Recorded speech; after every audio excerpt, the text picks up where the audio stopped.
My name's Melly, and I guess you could say my life turned upside down when I met Alex. We clicked instantly at the accounting firm where we both worked, and before I knew it, we were planning a wedding. I was over the moon, of course, but meeting his family, that was a whole different ballgame. Alex always talked about his mom, Mrs. Donovan, with such admiration. So, the day we were supposed to meet her for dinner, I was a bundle of nerves, smoothing down my simple blue dress and double-checking my reflection for the umpteenth time. Relax, Melly, she's going to love you, Alex assured me as we drove to his childhood home. But the moment we walked through the door, Mrs. Donovan's eyes narrowed as she looked me up and down. Well, you're certainly slender, aren't you? She remarked, her tone cool. I tried to laugh it off. I guess I am. Never been much of an eater. Mrs. Donovan hummed, her expression unreadable. I hope you're taking care of yourself. A woman should have some robustness, you know. Alex, bless him, jumped in. Mom, Melly's just fine. She's healthy. Dinner was an uncomfortable affair. Mrs. Donovan's eyes were constantly on me, making me squirm every time I took a bite. I could feel her judging my every move. The worst part came when I excused myself to the restroom. As I passed the living room, I overheard Mrs. Donovan whispering to her sister, "She looks sickly. How will she bear Alex's healthy children?" I felt like I'd been punched in the gut. The rest of the evening was a blur. I barely touched my food and struggled to keep a smile plastered on my face. On the drive back, I was quiet, the words echoing in my mind. Alex noticed. Hey, you okay? You've been quiet since dinner. I sighed. It's nothing. Just tired, I guess. But inside, I was reeling. Mrs. Donovan's words had cut deeper than I wanted to admit. I wondered if this was just the beginning of a long road of judgment and disapproval. Little did I know, it was only the tip of the iceberg. As the days turned into weeks, the dinners at Mrs. Donovan's became a regular ordeal. Each invitation felt like a summons, each meal a trial. Alex, ever the optimist, kept reassuring me that things would get better, but they only seemed to worsen. One particular evening stands out in my memory. We arrived at Mrs. Donovan's to find an even more extravagant spread than usual. The dining table was overflowing with dishes, rich gravies, fatty roasts, and sides heavy with butter and cream. As soon as we sat down, Mrs. Donovan was on the offensive. Melly, you look even thinner than last time. You really should eat more, she said, piling my plate high with food. I tried to protest. Oh, Mrs. Donovan, this is too much. I really can't. Nonsense, she cut me off. You need to build some strength, dear, especially if you and Alex are planning a family. I forced a smile and took a bite. Mrs. Donovan's eyes flickered with something like triumph. I glanced at Alex, hoping for some support, but he just shrugged apologetically. I felt my stomach knot up, not just from the rich food, but from the undercurrent of criticism in her words. Dinner progressed with painful slowness. Mrs. Donovan kept pushing more food my way, commenting on every bite I took, or didn't take. You know, Melly, a good wife should know how to cook hearty meals. It's important for a family. I felt a sting at her words. I do cook, Mrs. Donovan, but I prefer healthier options. She scoffed. Healthy is fine, but this, she gestured at my barely touched plate, is just pickiness. You're setting a bad example. By the end of the meal, I was both nauseous and seething with anger. The drive home was tense. I couldn't hold back anymore.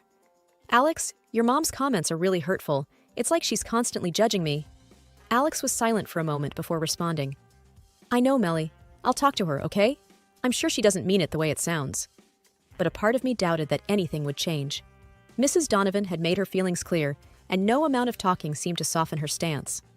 Each subsequent dinner only reinforced my feelings of inadequacy. Mrs. Donovan's remarks became more pointed, her scrutiny more intense. Melly, are you avoiding my food deliberately? You barely eat anything I make. I tried to explain. It's not that, Mrs. Donovan. Your food is very rich, and it doesn't always agree with me. She tutted disapprovingly. A little discomfort is nothing. You need to eat more, put on some weight. It's not healthy to be so thin. Her words echoed in my head long after each dinner, amplifying my insecurities and doubts. The thought of facing another meal at her house filled me with dread. My relationship with Alex was strong, but the shadow of his mother's disapproval loomed over us, a constant, unsettling presence. As I lay awake many nights, I wondered how long I could endure this. The discomfort in my stomach after each meal was a stark reminder of the growing discomfort in my heart. I felt like an outsider, unwelcome and misunderstood, and I couldn't help but worry about the future of our relationship under the weight of his mother's judgment. As the days rolled into weeks, my unease around Mrs. Donovan turned into outright dread. The constant scrutiny, the endless comments about my weight and eating habits, it was all becoming too much. So I made a decision, one that I knew wouldn't sit well with her. I started avoiding meals at her house. The next time Alex mentioned going over for dinner, I hesitated before speaking up. "Alex, I don't think I can go tonight." He looked surprised. "Why not? Mom's making that roast you liked." I took a deep breath. "It's not about the food. Your mom makes me uncomfortable. I can't keep pretending it's okay." Alex's face fell.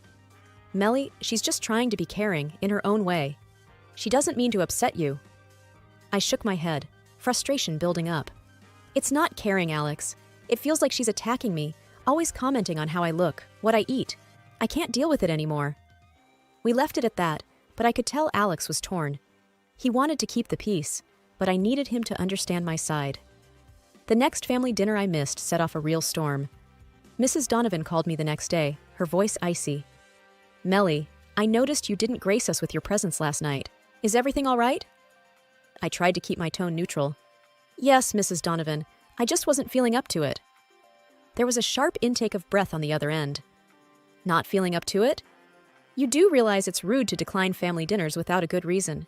You're part of this family now, or so I thought." Her words stung, and I felt my patience snap.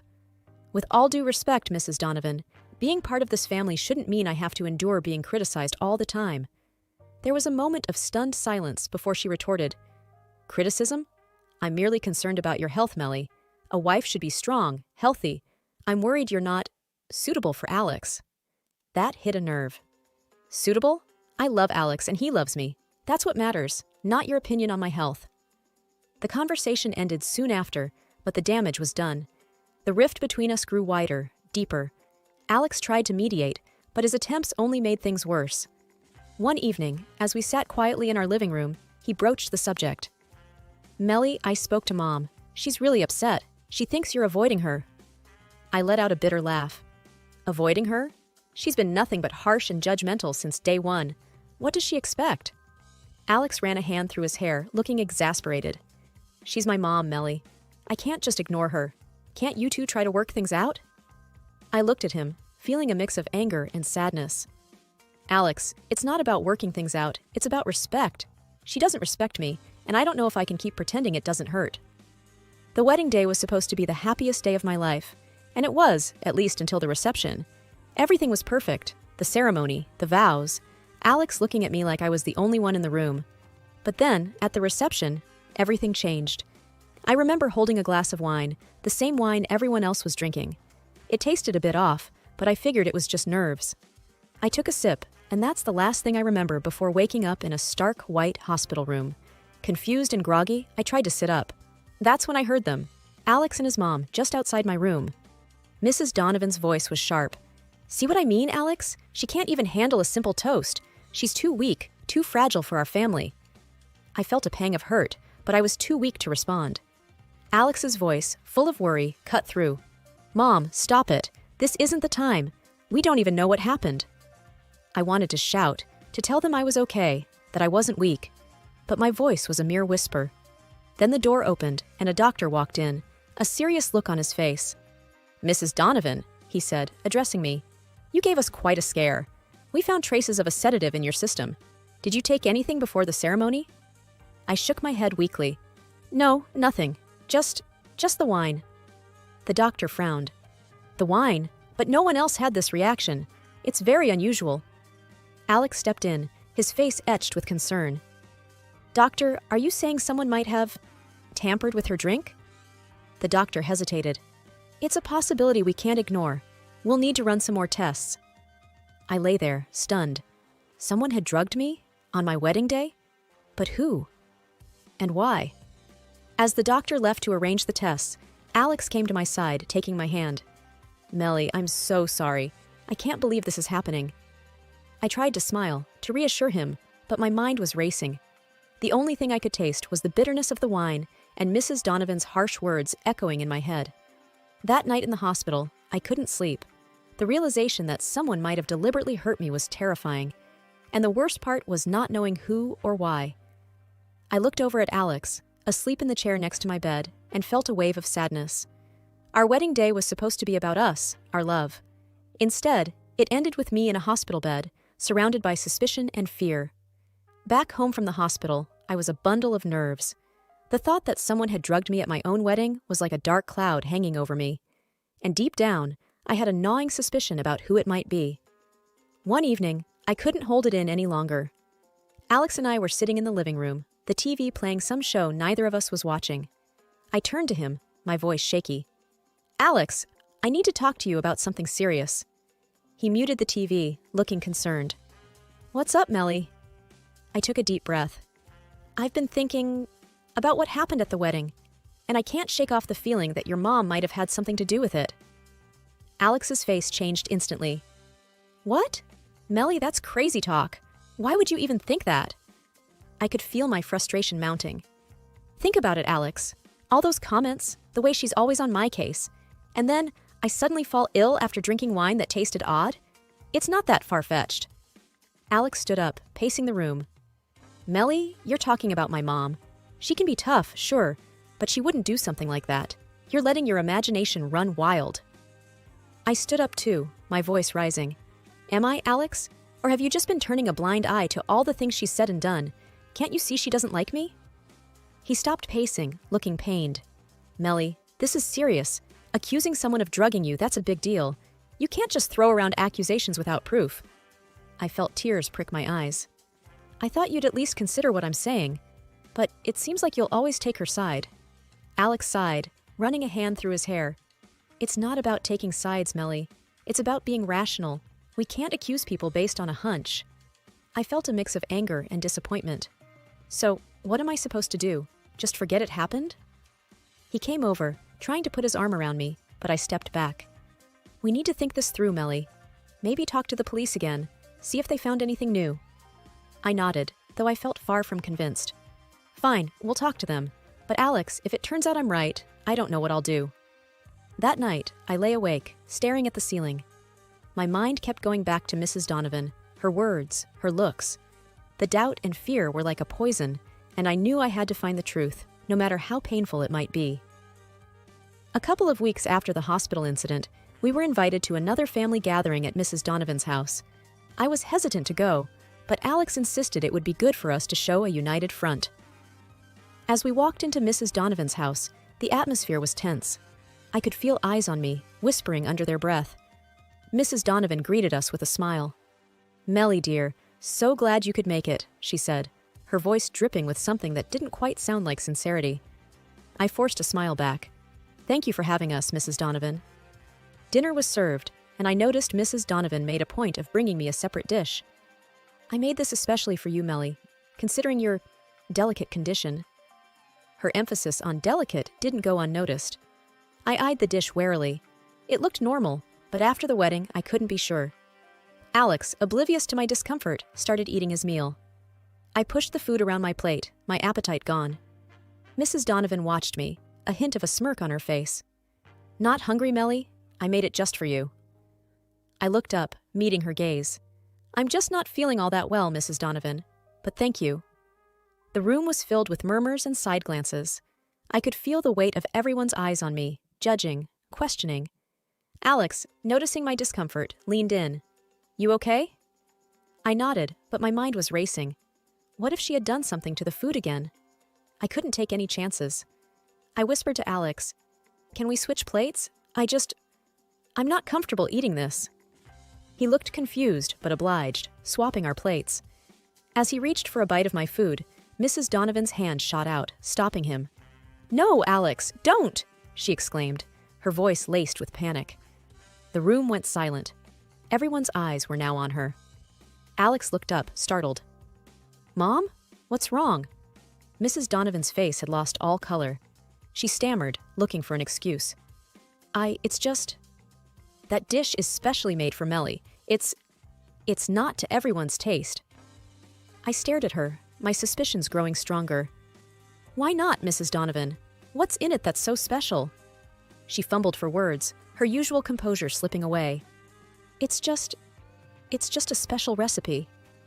The tension in the room was palpable. Alex looked between his mother and me, confusion turning to realization. "Mom, what did you do?" Mrs. Donovan was silent, her eyes darting around the room. I knew then, without a doubt, that my suspicions were right. There was something in that food, something she didn't want Alex to eat. The room was heavy with tension following the incident with the plates. I could feel everyone's eyes on us, on Mrs. Donovan, who looked like she was caught in a trap. Alex, his face a mix of anger and disbelief, turned to his mother. "Mom, what's going on? Why did you freak out about me eating Melly's food?" Mrs. Donovan was fumbling for words, her usual poise nowhere to be seen. "It's nothing, it was made for Melly, not for you." I couldn't hold back anymore. "That's not good enough, Mrs. Donovan. You've been against me from the start. What did you put in my food?" The room erupted into murmurs. Mrs. Donovan's eyes darted around, looking for an escape. "I didn't put anything in your food, Melly. This is ridiculous." I stood up, my hands trembling. "It's not ridiculous. Ever since I started coming to these dinners, I've felt sick. And then the wedding. Someone drugged my drink, and now this? It's too much of a coincidence." Alex stood up too, his voice firm. "Mom, if you did something to Melly's food, you need to tell us now. This is serious." Mrs. Donovan's face crumpled. I just wanted to protect you, Alex. She's not right for you. She's weak, sickly." I felt a surge of anger. Protect him? By making me sick? By drugging me? The guests were now openly staring, the air thick with accusation and shock. Alex's uncle, who had been silent until now, spoke up. "This is a serious accusation, Melly. Do you have any proof?" I pointed to my plate. "I'm calling the police, and they will give the food prepared by Mrs. Donovan for examination." And then Mrs. Donovan burst into tears. "I just wanted the best for my son. I thought if she was out of the picture, he'd find someone better, someone healthier." The confession hung in the air, heavy and damning. Alex looked at his mother, his expression one of utter betrayal. "You did this to Melly? My wife?" I felt a mix of relief and despair. Relief that the truth was out, but despair at the cost. My relationship with Alex, our place in his family, everything was in shambles. The rest of the evening was a haze. There were arguments, people taking sides, some in disbelief, others in anger. Alex and I left early, the weight of what had happened bearing down on us. As we drove home, neither of us spoke. The silence was oppressive, filled with unasked questions and unspoken fears. What did this mean for us? For our future? The woman who was supposed to be my family had betrayed me in the worst way, and the fallout was something neither Alex nor I were prepared to handle. That night, as I lay in bed, the events of the evening replayed in my mind. Mrs. Donovan's confession, the look of shock on Alex's face, the whispers of the guests. The confrontation had brought the truth to light, but it had also opened a wound that I wasn't sure could ever fully heal. One evening, as Alex and I sat together, the silence between us felt particularly profound. Breaking the stillness, I turned to Alex. "We need to talk about what's next, about the police." He looked at me, his expression solemn yet supportive. "I've been thinking about that too. It's your decision, Melly. I'll back you up, whatever you choose." I mulled over the thought, feeling the weight of the decision on my shoulders. It's just, going to the police feels like opening a Pandora's box. It's not just about exposing what happened, it's about airing family issues in public. He nodded, understandingly. "I know it's hard, but remember, you're the one who's been wronged. If you want to pursue this legally, I'm with you." After a pause, I let out a deep breath. "No, I don't think I want to go down that road, but there's something else I've decided." I hesitated, gathering my courage. "I can't see your mother again, Alex. After everything, I can't." Alex's reaction was quiet, contemplative. "I understand. And honestly, I feel the same. After what she did, I can't just carry on as if nothing's happened. I won't see her either." His words were a relief, a validation of my feelings. "It's going to be hard, Alex. She's your mother." He squeezed my hand, firm and reassuring. "I know, but what she did, it's unforgivable. Our relationship, our marriage, comes first." In the days that followed, we both stood by our decision. It was a difficult period, adjusting to this new reality where Mrs. Donovan was no longer a part of our lives. There were moments of doubt, of questioning whether we were too harsh, but we supported each other through them. We started focusing more on ourselves, on rebuilding and strengthening our bond. We made plans for the future, small things to look forward to, like weekend getaways and quiet evenings together. As we moved forward, I realized that this ordeal, as painful as it was, had brought us closer. We had faced a challenge together, one that tested the very foundation of our relationship and had come out stronger.